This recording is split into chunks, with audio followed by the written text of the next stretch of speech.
Where are y'all finding people that's paying $1,200 and $1,300 for some shoes? Like, where's the? So I'm ignorant. Explain to me where's the resale market? Like, where do y'all find these people? Man, they're everywhere, Mm-hmm. bro. You can post on eBay, you can post on OfferUp, you can post on Craigslist, you can post on StockX, Goat. You know what I'm saying? Some people make Instagram pages where they just sell all their stuff and you can DM them. People make their own websites where they sell their stuff and you know what I'm saying, buy directly off the website. Like they're there, man. These people, like, it's people there. People, there's always, like I said, anything rare. It don't matter what it is. If it's art, if it's shoes, if it's basketball cards, if it's rare and people want it, it's a demand for it, then people gonna come out the way you, bro, you'd be surprised. You'd be like, man, nobody's gonna pay two. Man, let's see. The most expensive, my most expensive flip, most, that made me the most was the Red October Yeezy 2s. You had them hoes? Bro, I got them directly from Nike. I was sitting on my couch, the notifications came What? through. I checked out. Like, my homie was sitting there with me. I'm like yelling. He's like, what's good? I'm like, ah! He couldn't figure out what's going on, you know what I'm saying? But yeah, bro, I turned them. I got them. That was February of 14, I think. I sold them in May of 14 for $5. Damn. Damn. Paid 250. I think they Damn, son, where'd you find this? God damn. I think they go up for like they more now though. They like in the 20s last time I checked. They up. $5. They 20 up. bands? Yeah, 20 they bands, bro. For yeah, some they shit. was, you know what I'm saying? It was $5 in 2014. And it's because of, like he said, that shoe is so rare. It's limited. And that's the shoe that really started everything with Kanye, with Nike, and like him getting away from there. Like, if you know the story behind that shoe, you will understand like why that shit was so limited. It was wild. That was a wild story. So another question then. I know y'all flip more than just shoes, right? Mm-hmm. So with that being said, how do y'all find these other markets or these other products that are like, going to be limited and stuff like that, or really rare to the point to where you can flip them for these enormous amounts of money? It's interesting because they come and go at random. Mm-hmm. You know what I'm saying? For example, Telfar, when we did the Telfar thing, I like, heard about that. yeah. One of our mods came to us with, he's like, yo, I think these bags are about to be a flip. So he put together a guide. We was like, all right, we're gonna go for him. So, we copped a couple. I think I copped like an orange medium or something like that for 202, I think it was. And I sold it on eBay for 500. Damn. And then so I was like, yeah, this is it. Like, this is what we need to be paying attention to right now. And then that the famous day happened where they dropped like every color and like all that. And that's what sent Hypernova kind of wild into the stratosphere. But that day I I was working at Apple still. I was getting ready for work, and I came back and I had my bot running. Mm-hmm. I came back and my screen was just full of captures, and I was like, "What the hell is?" So I just started doing captures. As soon as every time I do a capture, checkout, capture, checkout, capture, I just kept doing them, kept doing them, kept doing. I ended up with 20-something checkouts, and they canceled all my orders that day. Damn. But yeah, like, it's just finding those things. Like, there's just things, like, you just find those things. Like, in the summer, it was swimming pools because no one, like, everything was closed because of COVID. Mm-hmm. People wasn't going to swimming pools. So like home swimming pools, bro, like ate all summer on those. At the beginning of the pandemic, Nintendo Switches scarce because the Nintendo Switches factory was the factories was closed. So, you know what I'm saying, people were at home like, I'm trying to find something to do. Let me get these Nintendo Switches. Well, it ain't that many of them, so they became scarce and then they became more valuable. Who was making like 100, 150 per Nintendo Switch? Damn. So how did the group come about? Like, I know Yeah. we talked about you as an individual flipper, but like, how did it go from you making bread to like, okay, cool, I'm gonna make a whole group based around this? Yeah. So, groups like ours exist, and they've been around. I don't know. I know of one other group that has a black owner. I don't know if it's fully black owned, but me and Scrap, as far as I know, are the only fully black owned group. But we so me and Scrap kind of became friends on Twitter. I honestly couldn't even tell you when. It's been 8, 9, maybe 10 years. You know what I'm saying? Just on some chill stuff. Just I don't even know how we started following each other, and you know what I'm saying, in the first place. Like, how do you follow anybody? But you know what I'm saying. Yeah, we just became cool and just always was cool over the years and all that. And then 2018, beginning of the year, I was working at Apple. I worked at Apple for like 5 years, Apple store. One of my coworkers owns a consignment shop in Denver, like a resale consignment shop for shoes, clothes, Supreme, all that kind of stuff. And I was just talking to him. I was like, yo, what? Bro, I'm in debt. I need to pay off these credit cards. Like, what can I do? I was familiar with all that stuff. And he's like, look into bots, this and that and the other. And I'm like, all right, whatever. So I think it was a Supreme released Ramoa like suitcases. Supreme, they were like $1,800 like metal suitcases with Supreme all over them or whatever. I know which ones you're talking about. Yeah. So, but they were selling for like $5. So I was like, I need that. You know what I'm saying? So I tried, and of course I took the L, and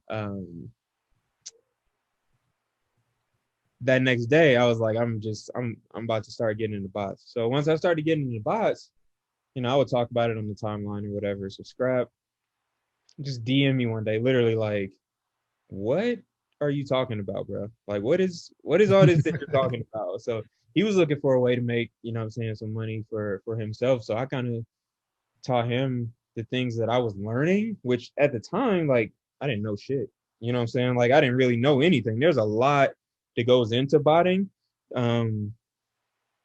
Just like, the knowledge, the proxies, the knowing how to make your address look different, a bunch of different ways on your profile, just a whole bunch of different stuff. So I kind of just learned as I went along, and we kind of learned together.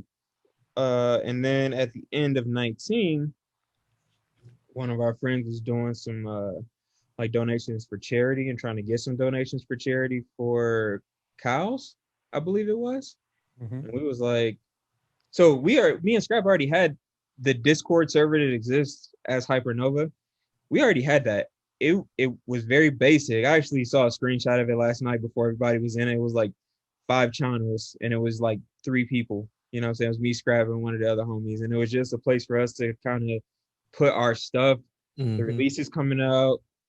When you run a bot, it sends, like, if you get a checkout or whatever, it'll send it to a webhook. So your success will show up in your Discord. So you make a channel for that. Like, we had just very basic stuff. And Scrap was like, yo, let's get some people to join, and we'll donate all the money to charity. And I was like, bro, nobody's about to pay us to join this shit. What are you talking about? He's like, nah, people gonna pay. I'm like, all right. So people like started hitting us up. Yo, I'm gonna pay. I think we was charging 200 at first. And so people was paying the 2. And so people was getting in. We had a few little successes, you know what I'm saying, like Yeezys and Off-Whites and stuff like that when it was only a few members. But people started seeing that, and it was like, yo, I need to be in that. You know what I'm saying? So it just grew over time. And I'd say, like, it grew, but it grew at a regular pace. It wasn't like, it didn't grow at a crazy pace until the Telfar incident. And then it just, like, shot through the roof. Bro. And I kind of want to take a little step back and zoom out and talk about the bots, because this is like your 3rd time bringing it up. I just want to talk about it for those who don't know what a bot is and what be going on. If you like just a regular retail customer and you can't get some shoes sometimes, and you just let them know, like, hey, this is why your asses get whipped. Yeah. So a bot is essentially a piece of software. You know what I'm saying? There's many different ones that do different types of different sites, whether it's shoe sites or a Shopify site or Supreme or you know what I'm saying, like Off-White, you know what I'm saying, just different Converse, just different types of bots that do different sites. There's bots that specialize in one type of thing. There's bots that like have multiple different types of sites, or can do all the sites or whatever. But essentially it's a piece of software that you put your profiles in, Each profile you match with a credit card or debit card. You know what I'm saying? However many you got, make a profile for each one. Make your name look a little different to where it'll still not get flagged, obviously. You know what I'm saying? Make your address look a little different. East versus E versus EST, like that's all the same thing. Or street versus STR, apartment versus unit versus number. You know what I'm saying? Like little things like that make your address look different. So essentially you have the bot programmed to either on a link or a keyword or whatever, however that bot runs, because they all kind of do things a little differently. It picks up that product as soon as it's live, tries to add it to cart, tries to check out with your information.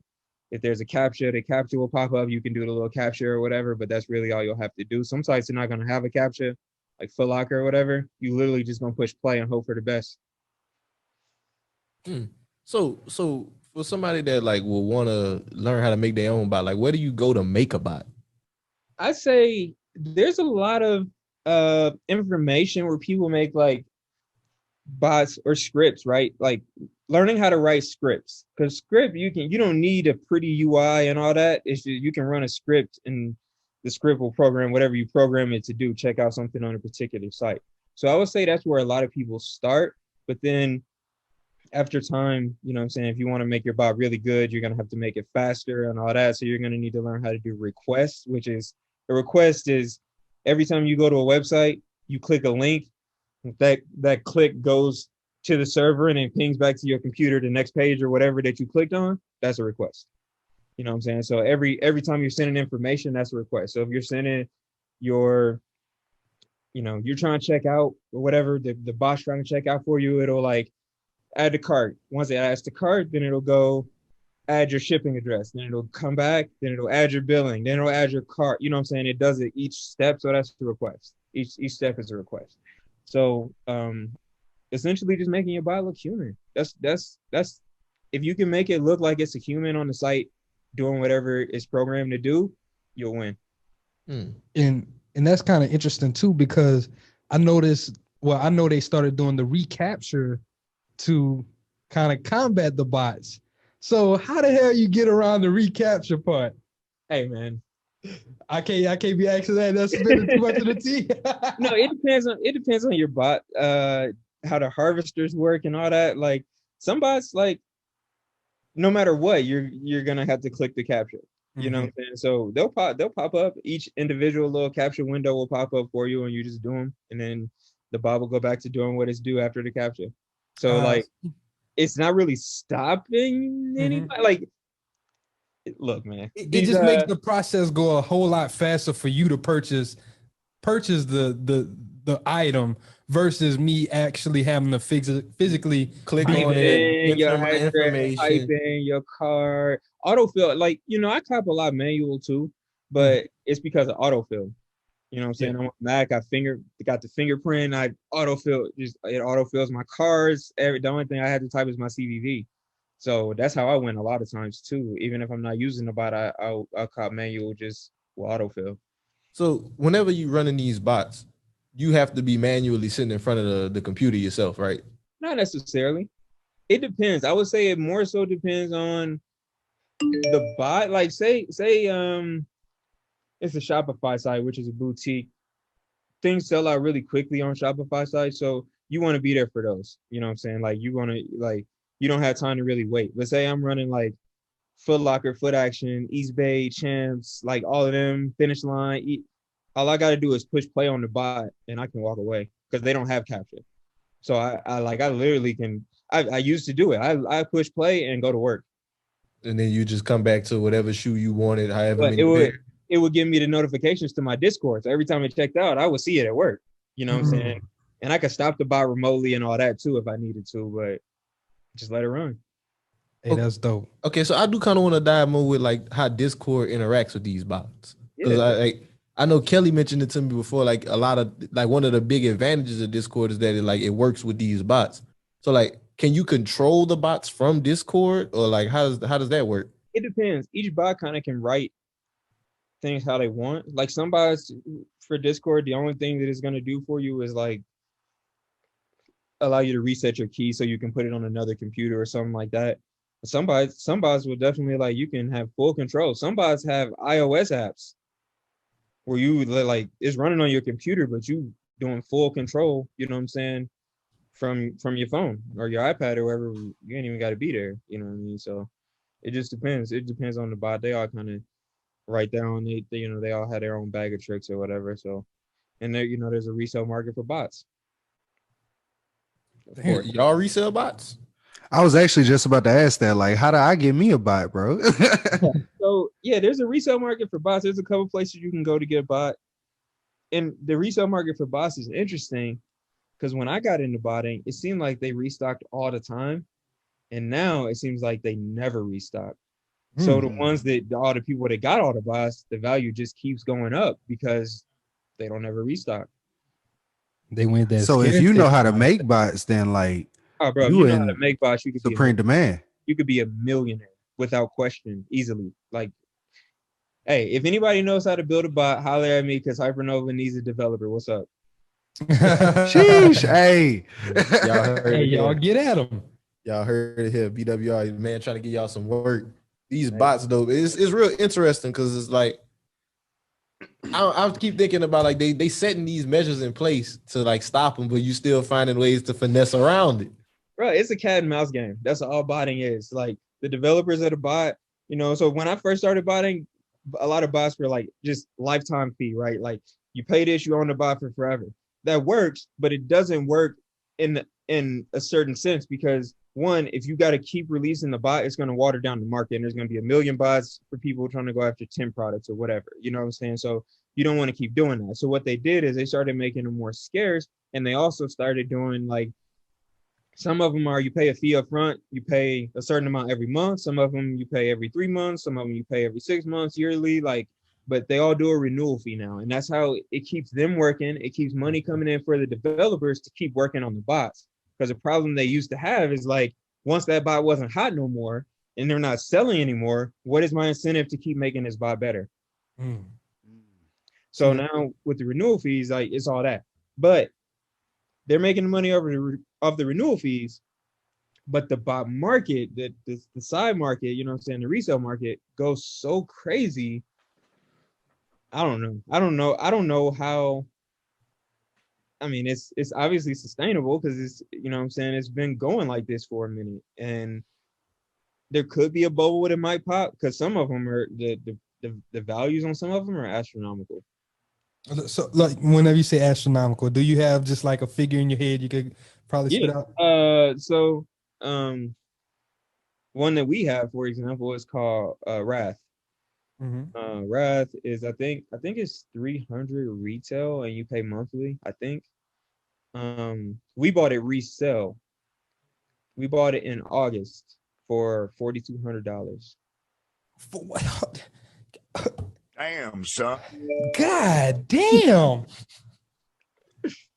But For a piece of software? hold on, check it out. That's not even the good part.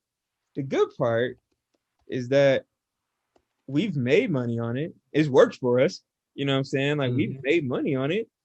I think the lowest, I can probably find it real quick.